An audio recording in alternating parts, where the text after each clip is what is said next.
Hi, everyone. Okay, so we are starting the last episode on our journey through the Haggadah, which has been quite an exciting journey. I hope for you anyway, it certainly has for me. And we're coming towards the end of the actual Maggid, actual narrative part of Seder night. And what happens is we've been through this whole description of coming out of Egypt, and suddenly we quote Rabban Gamliel.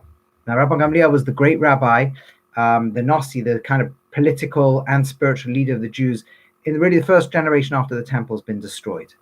And he says that anyone who hasn't said three things, hasn't talked about three topics on Seder night, has not fulfilled their duty. Right? To read from the Haggadah, Kol Shalom, Ashloisha Dvar made of Pesach, Lo Yotzi Dechavos. Anyone who hasn't said these three things on Pesach, doesn't matter what else you've done, has not fulfilled their duty. By the way, should now be a comment function if you're watching this through the Aish site. On YouTube, you can certainly comment. You may need to click through to the YouTube site, and you may need to subscribe as well. But I've had a few comments over the last two talks, and some who told me after they didn't manage to get comments through. But anyways, so with our topic then is Pesach, Matzah and Marror, this key moment in Seder when we turn the conversation back to the meal. If we remember, what actually happened is the meal itself provoked the conversation in the first place. Why? Because we were sitting down, and we lift up the matzah and say, do you realize this is strange bread that our ancestors ate in Egypt? And we look at the weird food, and we say, hey, Manish Tana, what's strange about this night? Why are we having matzah, this flattened crackery stuff, instead of real bread?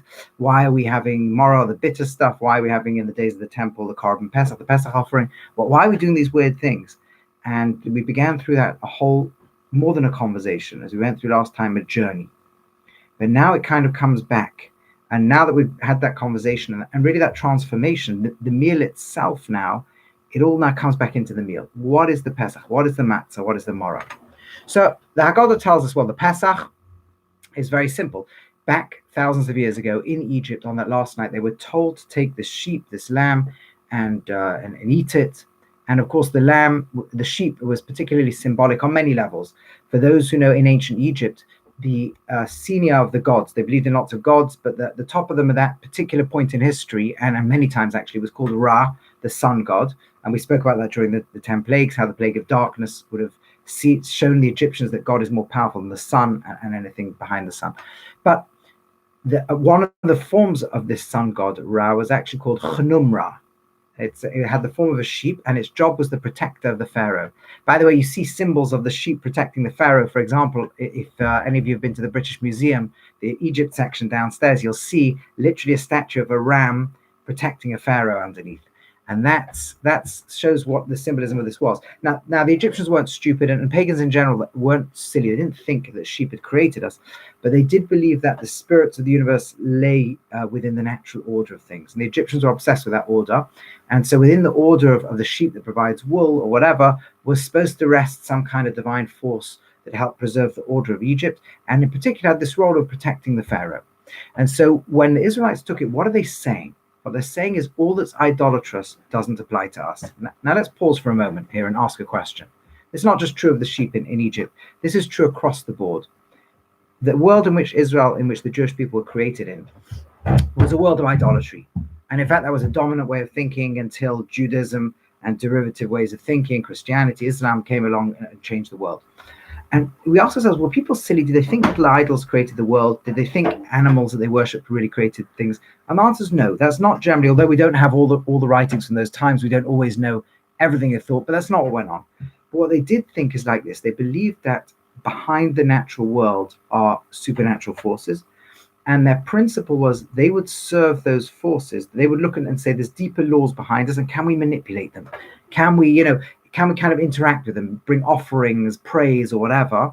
And the goal always was the worship of self. This really was the goal of all pagan worship, idol worship. You give something to the sun god, and the sun god gives you sun. You give something to the rain god, and the rain god gives you rain. So it's transactional. It's really ultimately the beneficiary is oneself. Right? And if one thinks about that for a moment, what was being worshipped in Egypt, therefore, was all the power orders. These gods are meant to be more powerful than humans. Astrologically, I should say, the sheep is the zodiac sign of this particular month, the Jewish month anyway. And so this is very much the sense of worshipping the natural world. And when the Jew takes the Egyptian sheep, and which is really the protector of the Pharaoh, the Chnum Ra form, and says does not dominate us, what they're saying is we're not subject to any of these natural things. We're not subject to anything that can gain from our interaction with it, right? It's not business deals with the natural world, manipulate it to serve us. All that's gone.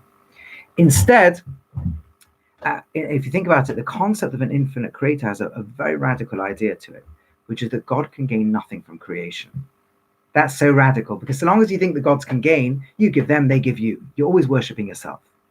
But the minute you got a God who can't gain from creation, who's infinite, outside of space and time, then all of a sudden our interaction with God is not for God's benefit. It's a radical rethinking of the role of man in the relationship with God. If God can't gain, then creation is not about God getting something and us manipulating God. It's about God offering something, God's self, God, the essence, the relationship with God. And that demands of us. God wants us to be godly, to be like God, to be givers like God, and so on.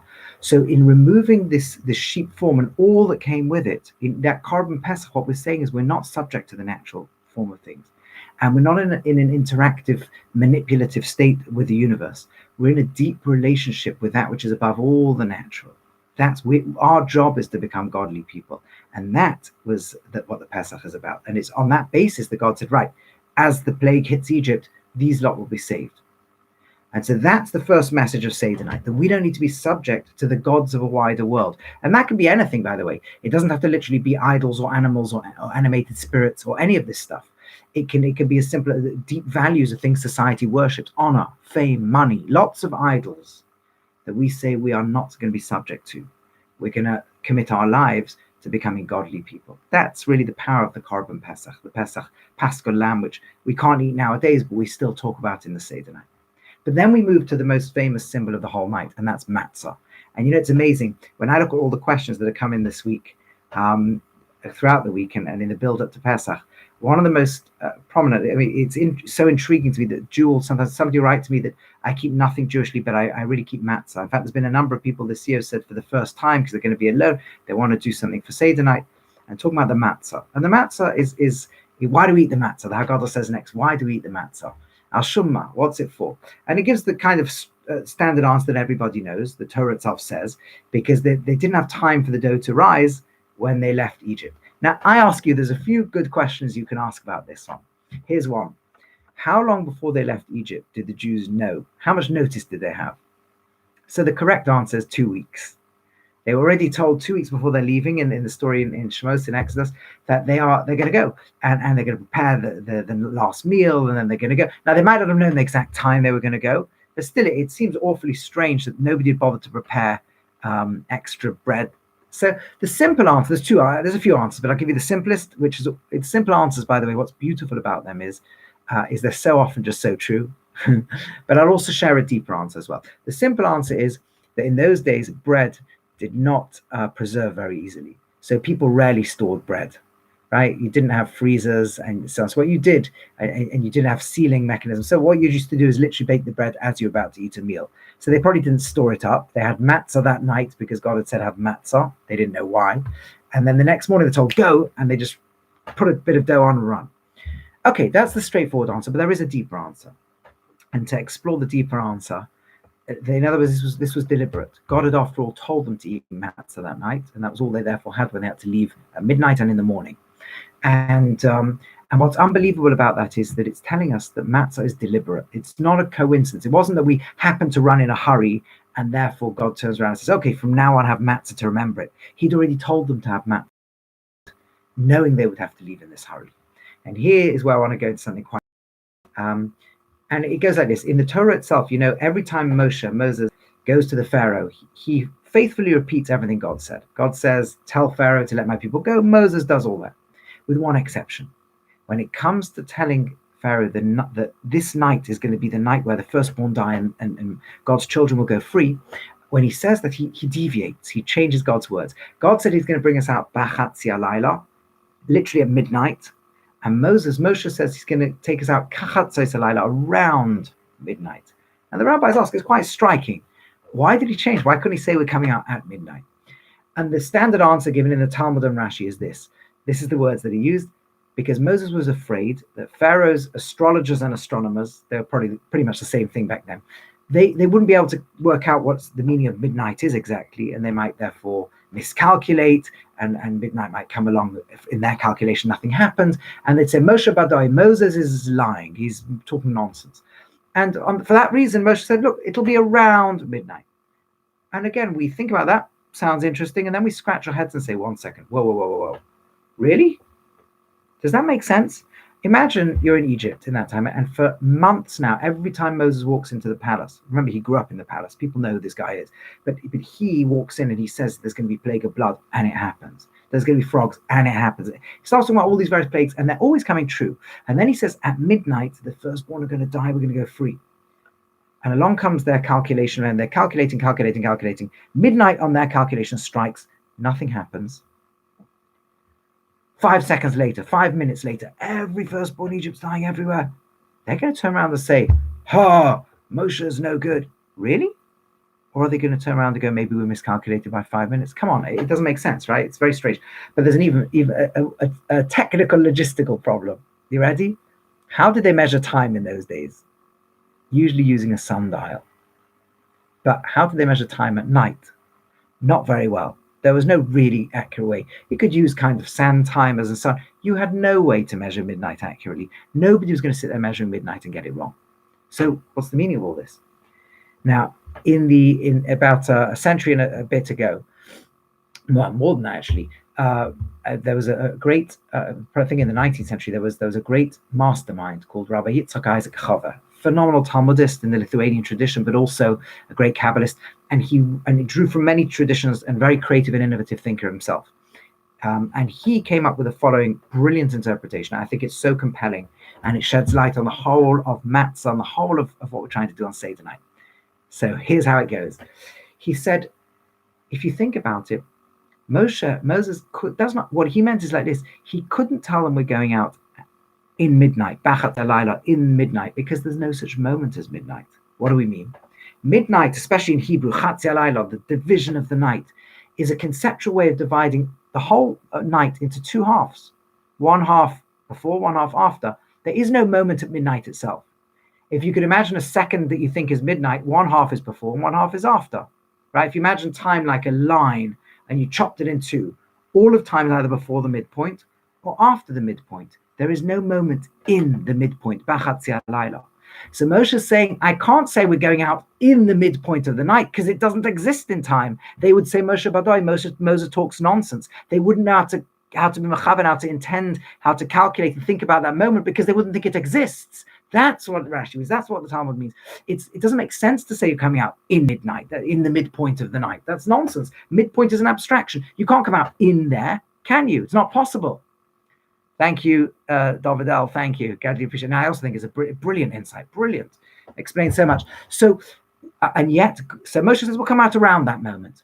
But God says, no, you'll come out in that moment.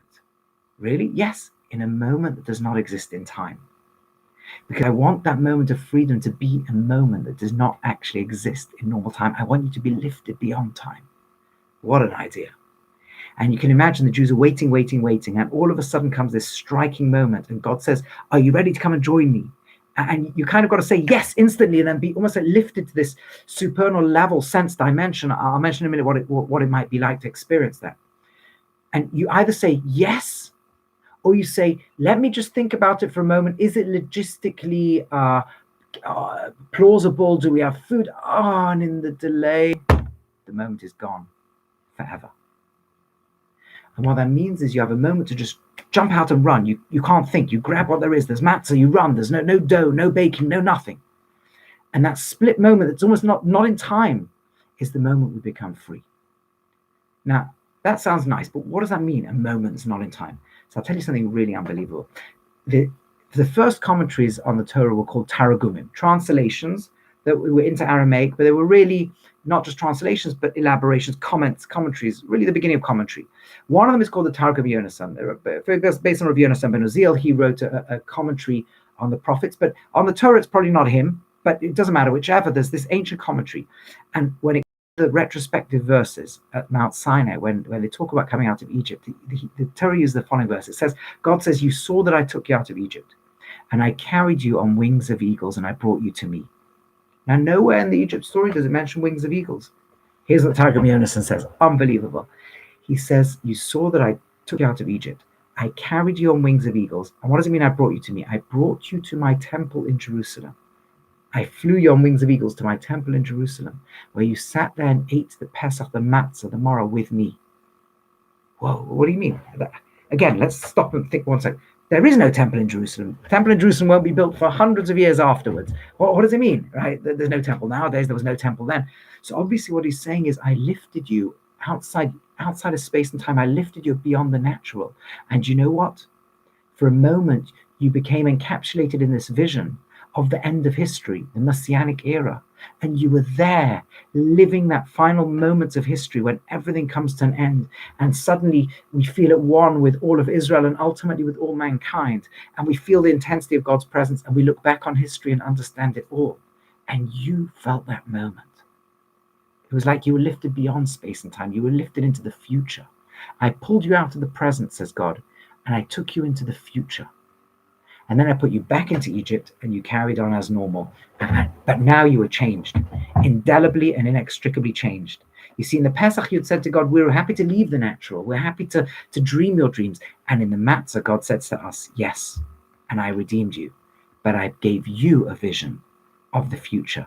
And you at that moment became a people who do not belong to the present. We touched upon this in the last talk, and you'll see how this all comes together now. The line I used then is, you became citizens of the future. I think I used it in the last talk anyway. I've used it in some talks recently. You'll check the video out anyway if it's there. You became citizens of the future who are temporary residents of the present. You became detached from the way the world is right now and attached to the dreams of the way it can be in the future. And that's what Matzah is. It's that moment of timelessness. Why? Because think about this.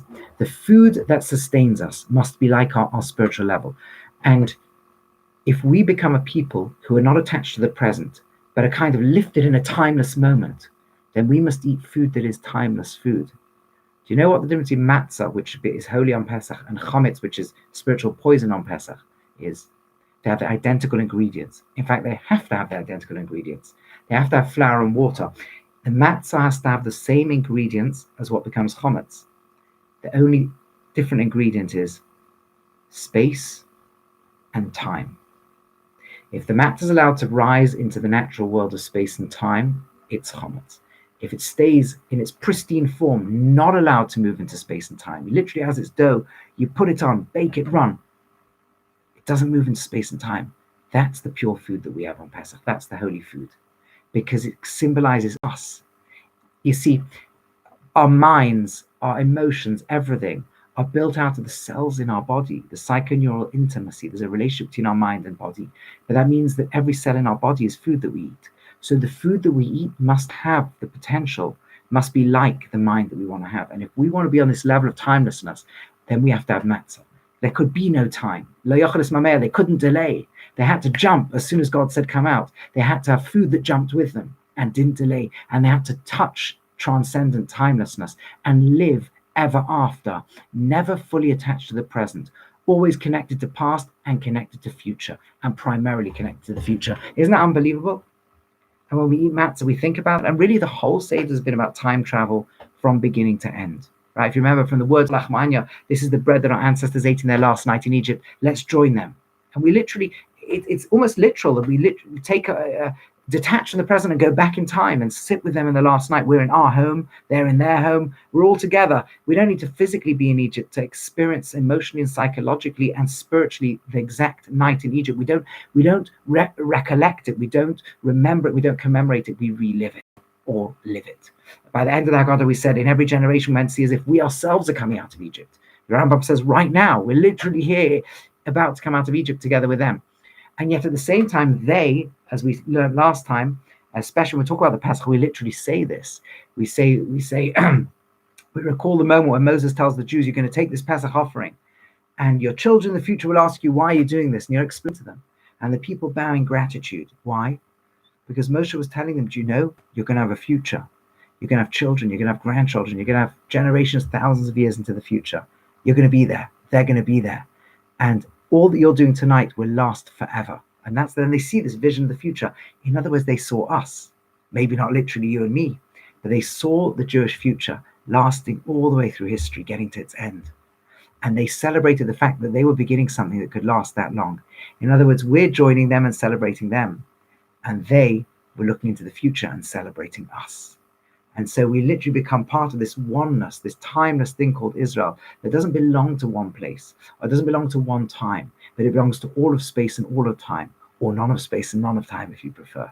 It's that timelessness and that attachment to eternity that allows us to live eternal values and eventually bring the world to them. That's the Pesach, that's the Matzah. The final ingredient is the Marror, the bitter herbs. Why is that important?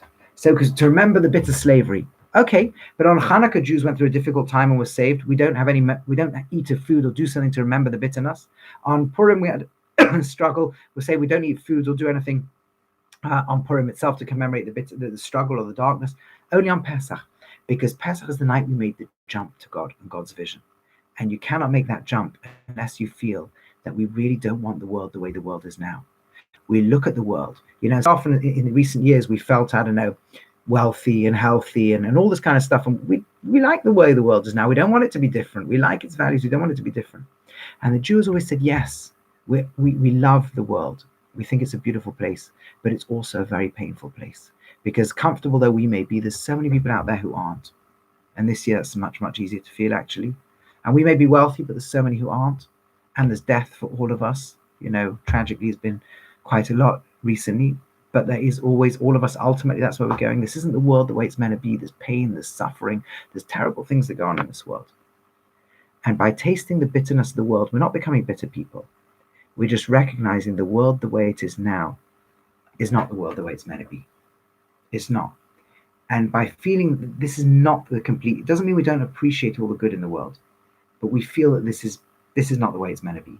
We cannot let the world stay like this. We've got to help it go into the future by living now the future. This is the concept. So this becomes Pesach, Matzah and Marror. And what this means is all the ideas of the night now enter into the food that we eat. And the food that we eat then becomes a holy act. Do you know what happens next in Haggadah? Unbelievable thing. We then sing Dayen, we say, thank you for everything, God. And we start saying Hallel, the verses of song of you took us out of Egypt. We then stop in the middle of the 6 chapters of Hallel, of praising God, and we eat the meal. And then we carry on afterwards Hallel. Do you know what's happened? And I forget who says this. I'm pained by the fact that I've forgotten it, because I'd love to say the name of the person. There's so many ideas I learned many years ago. I probably need to look up and find the sources, but it's such a beautiful concept. The meal itself has now become Hallel. It's become a praise of God. Isn't that unbelievable? The meal itself has now become Hallel. You see, we took all the concepts and ideas. The meal itself evoked curiosity. It turned us into seekers and searchers. Then we went on the journey of understanding that Egypt is really about much more than just slavery and freedom. It's much deeper than that. It's about the entire world as a sense of slavery and the connection to God and the vision for the future as real freedom. And we took that journey from all the way Mitchila, from the beginning of Abraham all the way through. And then we look back at the meal and said, oh my goodness, this meal has this incredible meaning and value. It itself now is a way of praising God. When we ingest the matzah, what we're saying is, God, we're going to be these people who are committed to you. When we ingest the marrow, we say, God, the world is not yet the world the way you want it to be. We've maybe removed your presence from the world, and we want the world to be the way you want it to be. The Pesach would be saying, we want to be godly people. And the meal itself, and by the way, all that we do, even though nowadays there's another carbon Pesach, the meal itself becomes a holy meal, right? Like none other in the entire year.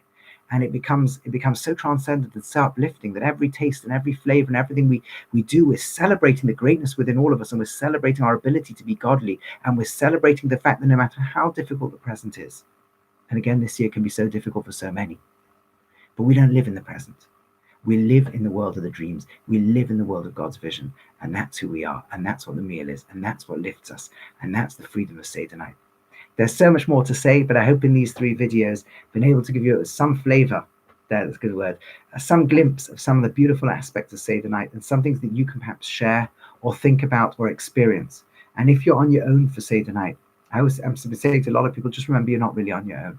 If you're normally with family, but you're in a smaller family and you've got children there, maybe They can think of the benefits, not just the hardships of them having more attention. If you're just a couple who's alone, like many couples will be, who used to having children and grandchildren, let's say, I said it in my little sheet that I made for people having Seder alone. Think about this. There's people who travel the world as a couple to get on a little honeymoon or holiday together. Here we have the days of Pesach together, and we're going to travel together, learn the Haggadah together, talk together, and travel all of space and time together. A most unbelievable journey to go on together. And one can think of it that way. And what happens to a person who's literally alone? Even you're not alone. If you're literally alone, you're still not alone. First of all, you've got people thinking about you elsewhere in the world. And all of us should perhaps spare a thought to our Seder night for every Jew everywhere in the world, especially those alone. But as well as people thinking about you, you've got the Haggadah accompanying you. And the Haggadah takes you and envelops us and lifts us and takes us on the journey. And suddenly we don't just have our own Seder in our house. We share with all the Jewish people across all of space and time and history. We have all the great teachers of the Haggadah leading us. And perhaps most importantly of all, we have Hashem himself. I know that sounds, but the whole night of Seder night is about lifting to godliness. It's about God saying, you're my child and I'm willing to be your teacher. If you're open, you'll listen to that God and hear things you never knew, or you'll listen to yourself and hear things you never knew. May each of us touch really special moments on Seder night. May each of us be healthy and well. Apologies. Got something stuck in my throat. Don't worry, I don't think it's corona. I think I actually already had that. Just something stuck there. But may we all be healthy and well. May we all have well-being on every single level, psychological, emotional, financial, family. May we taste the greatness within each of us and the whole Jewish people. May we learn so much more this Seder night, which we can share together in future. And L'Shana Haba B'Yerushalayim HaBanuya, may next year be with a rebuilt Jerusalem, fulfilling the dreams of every single Seder in deep celebration with the whole of humanity back with God together. I've stopped here. If there's any questions or comments, I'll take them. But I think 26 minutes is good. It's the numerical value of God's name as well, so that's also good. So unless I hear a comment, I'm just going to end with that wish and really just say thank you to all of you who've been listening. I hope you've enjoyed it, and thank you to those who've been giving me feedback, those who've watched live, those who watch the recordings afterwards. It's been such a pleasure sharing some of these ideas with you, and such a pleasure hearing your ideas as well. And I hope together we can have the most wonderful Pesach. Chag kosher v'sameach. It should be a wonderful, uplifting festival, Yom Tov, for all of you and everybody everywhere. Thank you.